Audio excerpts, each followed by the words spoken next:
हवाओं पे उड़ रहे हैं आप। अच्छा सर, कुछ सर्विसेज बताएं अपनी। सर्विसेज अपना शाजिया जी अपनी मॉर्गेज की डेफिनेटली, और फाइनेंशियल में मान ले आपका कोई भी मसला है, आपको बजटिंग की प्रॉब्लम पड़ रही है, आपका जो कैश फ्लो है वो काम नहीं कर रहा, मंथली पेमेंट आप नहीं कर पा रहे हैं, या फिर आपने आजकल जो बेसिकली मेरी सर्विस जो है मॉर्गेज से मुतल्लिक ही है, फर्स्ट सेकंड थर्ड हो, कमर्शियल हो, रेजिडेंशियल हो, और अगर आपकी जो रिन्यूअल है, स्पेशली आपने अगर कोई बी लैंडिंग से या प्राइवेट लैंडिंग से मॉर्गेज ले रखी है तो ऑब्वियसली वो बहुत हाई होती है, और रिन्यूअल के टाइम पे आपको फिर से उसके ऊपर बहुत सारी फीसेस देनी पड़ती हैं।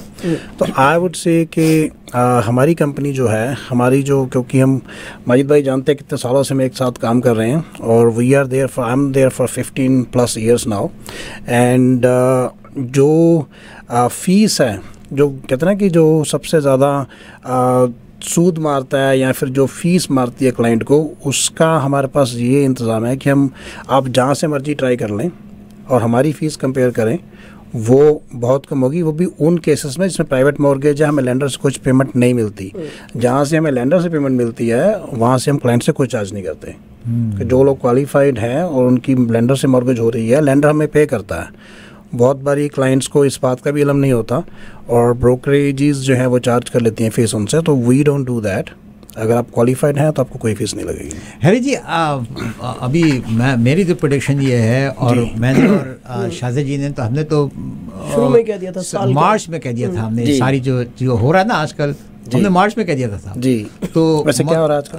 अब मैं समझता हूँ कि और भी इंटरेस्ट रेट बढ़ेगा, at least once if not twice. जी बिल्कुल सही बात फरमाया आपने। जनवरी में फिर से इनकी 25 जनवरी को मीटिंग है बैंक ऑफ कनाडा की, और उसमें रेट बढ़ने के पूरे आसार हैं, क्योंकि यूएस ने रेट बढ़ाया और यूएस अभी और बढ़ाने के मूड में है, और डेफिनेटली यहाँ पे भी बढ़ेगा। कितना बढ़ेगा we don't know, because last meeting में इन्होंने ये बोला कि वी विल वॉच नाउ के क्या हो रहा है, और इन्फ्लेशन अभी कुछ ज़्यादा फर्क पड़ नहीं रहा है। आज तो देख लीजिए आज की रिपोर्ट जो है। इफ़ यू आस्क मी, मेरे हिसाब से रेट बहुत पहले बढ़ जाने चाहिए थे, 2021 में बढ़ जाना चाहिए था, मगर ग्रेजुअली बढ़ाना चाहिए था। पहली बात तो पहले बढ़ते तो ये 2020 के जो फर्स्ट क्वार्टर में इतना ज़्यादा उछाल आया था ना पूरी इकोनॉमी का या रियल एस्टेट में, वो नहीं आता, राइट। और लोगों को ग्रेजुअली, आपने कहा ग्रेजुअली बढ़ते तो दे कैन उसको एडजस्ट हो जाता उसके साथ।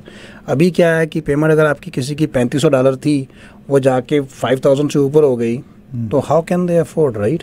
That is the biggest challenge now it is. And secondly आपने जो कहा, यस रेट बढ़ने वाले हैं अभी।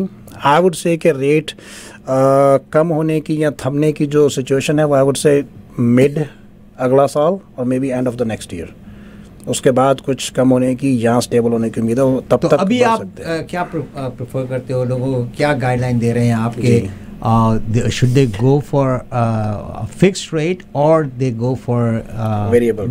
जी, वेरी गुड क्वेश्चन माजिद भाई।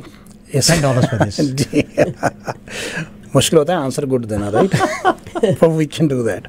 उसमें अपना ये है कि अगर तो आपकी कोई प्लानिंग है कि कल को अपने घर बेच देना है, मान लो आप नया घर ले रहे हो, राइट, आपका बिल्डर के साथ क्लोजिंग थी, ऑल दो सिचुएशन आपके फेवर में नहीं है लेकिन आपको क्लोजिंग करनी पड़ेगी। If you think you not gonna keep this for long time, तो variable is fine, but otherwise I would say go for at least 1 year fixed, क्योंकि 1 year फिक्स जो है आजकल जो प्राइम से थोड़ा बहुत कम ही मिल रहा है आपको, prime is 6.45 as of today, तो 1 year fix I would say major banks जो हैं ऑलमोस्ट 6% के आसपास, 6.2 और something like that you can get it, तो वो डेफिनेटली बेटर है, क्योंकि प्राइम -15 के आसपास आपका वेरिएबल रेट है, राइट। सो प्राइम 6.3 जो है आपको वेरिएबल रेट मिलेगा, वेरी मच सेम। तो अगर वो बढ़ेगा, एक बार भी बढ़ गया, you are in lose, you are losing, right? So definitely it's a good idea to go for fix, कम से कम 1 साल या 2 साल के लिए, अगर आपने घर रखना है। अगर आपने घर को बेचना है या उसको रीफाई करना है या कुछ और करना है, then you should go for variable mortgage for now, for the time being. बहुत सारी बैंक्स ऐसी हैं कि जो अगर इंटरेस्ट रेट बढ़ता भी है तो वो अमोर्टाइजेशन बढ़ा देते हैं, बिल्कुल, instead of raising your monthly payment. हाँ जी बिल्कुल ठीक फरमाया आपने। उसमें अभी जो आज लेंगे मॉर्गेज, दे आर फाइन, अगर वेरिएबल मॉर्गेज आज लेते हैं जो उनकी पेमेंट सेट होगी, they are fine for another year और सो, अगर इंटरेस्ट रेट नहीं बढ़ते हैं तो। अगर इंटरेस्ट रेट बढ़ते गए तो डेफिनेटली यू नो दैट उनका ट्रिगर पॉइंट और ट्रिगर रेट जो है उनका असली मतलब दो चीज़ें हैं उसमें। पहली चीज़ ये है कि अगर आपकी जो मंथली पेमेंट है वो आपका इंटरेस्ट का पार्ट भी अगर कवर नहीं कर रही, then they will increase the payment. मान लो आपकी मंथली पेमेंट $2000 है फॉर एग्जांपल, उसमें से 1000 या लेट्स से 1500 आपका इंटरेस्ट जाता है और 500 प्रिंसिपल जाता है। कल को वेरिएबल रेट बढ़ गया, आपकी मंथली पेमेंट हो गई $2500, राइट।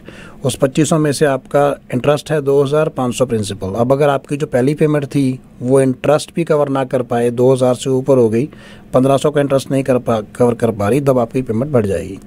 सेकेंडली, अगर आपकी जो मार्केट वैल्यू जो आपकी मॉर्गेज का लोन टू वैल्यू है, अगर वो 80% से ज़्यादा हो गया, तभी बैंक आपको लेटर दे के आपकी जो या तो डिमांड करेंगे आपको उनको लमसम पेमेंट करें कुछ पैसे की, या फिर आपकी पेमेंट बढ़ जाएगी। लेकिन हैरी साहब, ऐसा कभी हो सकता है कि अगर आप कहें कि हमारी पेमेंट ना बढ़ाओ तो फिर वो बैंक ईयर्स बढ़ा देगा? जैसे आपने 25 साल के लिए लिया है तो वो कहेगा कि नहीं अब चलो ठीक है, अगर आप पेमेंट नहीं मंथली बढ़ाना चाहे तो फिर हम 27 ईयर्स में ले लें। ऐसा होता है कभी? वो बिल्कुल होता है साजिद जी। वो तो डिफॉल्ट जो बैंक पेमेंट नहीं बढ़ा रही ना, वो अमोर्टाइजेशन बढ़ा रही है, क्योंकि उनको तो अपना इंटरेस्ट चाहिए। तो ऑब्वियसली आपको जो प्रिंसिपल का पार्ट था उसी पेमेंट से वो कम हो गया, इंटरेस्ट का पार्ट बढ़ गया। तो आपका जो 25 साल में पे होना था वो अब 27 में या 30 में ऐसे वो इंटरेस्ट रेट को नहीं टच कराएंगे, राइट? जो इंटरेस्ट रेट आपको दे दिया सो दे दिया। अगर वेरिएबल रेट है तो इंटरेस्ट रेट बढ़ेगा, अगर बढ़ा तो बढ़ेगा, कम हुआ तो कम होगा, लेकिन पेमेंट चेंज नहीं हो रही है आज। Okay, first of all every bank doesn't do the same thing. कुछ बैंकों की पॉलिसी है, फॉर एग्जांपल स्कोशिया बैंक जो है वो अपनी पेमेंट साथ के साथ बढ़ाती है और साथ के साथ कम करती है। अगर आपका इंटरेस्ट रेट बढ़ गया तो आपकी अगली पेमेंट बढ़ जाएगी। आरबीसी जो है वो ऑपोजिट, वो भी सीआईबीसी है मान लो, वो नहीं बढ़ाती है। वो आपका जो अमोर्टाइजेशन टीडी बैंक नहीं बढ़ाती है, आपका अमोर्टाइजेशन बढ़ जाएगा लेकिन आपकी जो पेमेंट है वो वही रहेगी। मगर अब जो ये देखते हैं ना, बाज लोग they are getting very excited about in the negative side कि इंटरेस्ट रेट बढ़ गया और जो घर खरीदने वाले जो बायर्स हैं उन लोगों को बड़ा मुश्किलात, वो कहते हैं कि भाई इतनी अब तो इंटरेस्ट रेट बढ़ गया। मगर they should realize one thing. मैं आपको एग्जांपल देता हूँ, एक घर है 1.3 मिलियन का उस शख्स ने खरीदा, तो आज उसको कोई 1 मिलियन में भी वो बेच नहीं सकता, बिल्कुल सही, ठीक है ना। तो the new buyer he is getting more than $300,000, बिल्कुल सही, राइट अप फ्रंट, बिल्कुल सही। तो ये प्राइसेस अगर इसी तरह गिरती रही और जो गिर रही है पिछले 4 महीने से जो है डिक्लाइन के उस पे है, तो उसमें जो है फिर तो क्लाइंट का फायदा है। इवन दो इंटरेस्ट रेट बढ़ गया है मगर उनको प्राइसेस जो है वो तो कम मिल रही हैं। बिल्कुल सही फरमाया। इसका मतलब कहने का ये है कि अगर कोई आदमी आज की डेट में अफोर्ड कर सकता है घर, तो this is the buyers market. सबसे बड़ी प्रॉब्लम ये है, कुछ लोग अफोर्ड भी कर सकते हैं लेकिन क्वालिफाई नहीं हो रहे। क्योंकि क्वालिफिकेशन की अगर बात करें तो माजिद भाई, जो आपको इंटरेस्ट रेट मिलना है उसके ऊपर 2% प्लस करने के बाद हम क्वालिफाई करेंगे। आज अगर आपको 6.3 रेट मिल रहा है वेरिएबल, तो 8.3 पे क्वालिफाई करेंगे। तो क्वालिफिकेशन 8.3 पे करने का मतलब आपकी इनकम जो है वो ऑलमोस्ट 1.5-2 गुना ज़्यादा चाहिए जो हम पहले करते थे उससे। तो इतनी इनकम तो किसी की बड़ी नहीं है। तो qualification is the more bigger problem, unless you working for 770 AM. No, definitely we can see what we can do। और माजिद भाई, जो अपने 770 के लिसनर्स की बात करें तो एक चीज़ और बता दूं, अभी पीछे ऑस्फी जो है, office of superintendent financial institute का जो है, उन्होंने अभी पीछे उनकी मीटिंग थी, यही डिसीजन लेना था कि जो स्ट्रेस टेस्ट है इसको कम किया जाए या कुछ चेंज किया जाए। तो उन्होंने ये कहा कि भी अभी हम इसका कोई चेंज नहीं कर रहे, will keep it as is, जैसे है वैसे रहेगा। लोगों को 2% ऊपर ही क्वालिफाई होना पड़ेगा।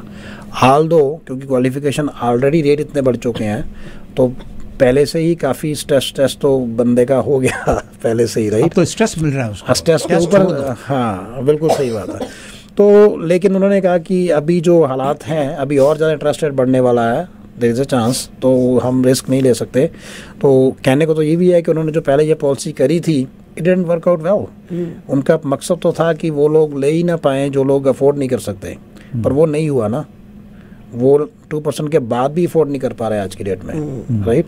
But on the other side yes के जो बहुत सारे लोग और ख़रीद लेते हैं वो नहीं खरीद सके, जिसका पॉजिटिव नेगेटिव दोनों तरफ फ़र्क पड़ता है कि अगर वो खरीद लेते तो मार्केट में इतने घर नहीं होते या इतनी ज़्यादा वो उछाल नहीं आता, पहले ही खरीद चुके होते, राइट। तो एनीवे लॉन्ग स्टोरी शॉर्ट के रेट अभी बढ़ने की उम्मीद है फॉर श्योर।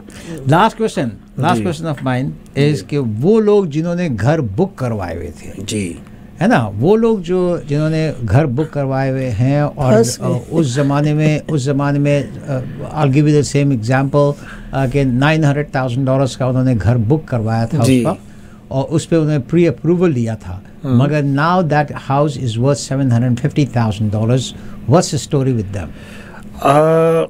माजिद भाई, अगर तो वो घर पुराना बुक करवाया था काफ़ी, तो इतना ज़्यादा फ़र्क नहीं आना चाहिए। बट अगर फ़र्क आता है तो क्या होगा कि बैंक जो है वो उसकी अप्रेज्ड वैल्यू के ऊपर उसको मॉर्गेज देगी उनको, राइट। मान लो आपने मिलियन का बुक करवाया था, 900 का करवाया था, राइट, और अभी उसकी वैल्यू 700,000 है, तो आपको जो मॉर्गेज मिलेगी वो 700,000 के हिसाब से मिलेगी आज की मार्केट वैल्यू के हिसाब से। 200,000 client has to come up with that money by themselves. अगर वो मगर मैंने सुना है कि हैरिसन के पास हर एक चीज़ का जुगाड़ है। नहीं, देखें, अगर हम मॉर्गेज करते हैं, right, this is a secured loan और सिक्योरिटी है आपका घर, राइट। अगर उसके अंदर सिक्योरिटी में इतना, अगर सिक्योरिटी कम है और आपको अमाउंट ज़्यादा चाहिए तो फिर there is hardship, we can not do that, right. हाँ, एक ऑप्शन इसमें हो सकती है और हुई भी है, आप बिल्डर से बोलें कि भाई ये मार्केट वैल्यू है तो आप इसमें कुछ रियायत कर दें, क्योंकि उनके पास मार्जिन पहले से ही था। और दूसरी बात, अगर आप क्लोज नहीं करेंगे तो they will be having a positive inventory, उनके एक बिकने वाला है नहीं, क्यों अगर मार्केट वैल्यू नहीं बिकेगा, राइट। तो बहुत से केसेस में ऐसा हुआ कि मान लो 9 लाख का उन्होंने बुक करवाया था और 7 लाख वैल्यू होगी, तो बिल्डर ने कहा ठीक है, हम इसको 7.5 या 8 लाख में आपको कर देते हैं बजाय 9 लाख के। तो but you have to talk to them and negotiate with them, right. मगर उसके साथ साथ वो ये नहीं है कि उसका बकिया का जो सेकंड मॉर्गेज कर दें। देखो माजिद भाई, first mortgage, second mortgage, third mortgage जो सब भी करेंगे वो बेस्ड ऑन प्रॉपर्टी वैल्यू के ऊपर करेंगे। हाँ, एक सोल्यूशन हो सकता है कि अगर उनके पास और कोई प्रॉपर्टी है, राइट, उसमें अगर इक्विटी है तो we can definitely loan against that property, और एक ब्लैंकेट मॉर्गेज कर सकते हैं कि उसमें से कुछ पैसा लेके इसके ऊपर यूज़ कर लिया तो ये क्लोज हो सकता है। लीजिए साहब, there is a solution for everything, like there is a solution for everything, there yes. is a solution for everything, and always mortgages का जहाँ ताल्लुक है, always talk to very experienced person, and Harrison, I know him for many years. मैं जब छोटा सा था ना तो मैं उस समय मैं अंकल हुआ करता था। Yeah, I knew Harrison from that time. So anyway, please give him a call, 647-228-1000, 647-228-1000 Harrison का फ़ोन नंबर है। एनी क्वेश्चन रिगार्डिंग मॉर्गेजेस, चाहे वो रेजिडेंशियल हो या कमर्शियल हो या residential, please give him a call. आपका फ़ोन ज़रूर पिक करेंगे ये। नहीं, माजिद भाई कभी करते हैं। I'm just kidding you. Appreciate it. Thank you for dropping by. Thank you, इंशाल्लाह ताला आपसे आप लोगों से ऐसी बातचीत चलती रहेगी।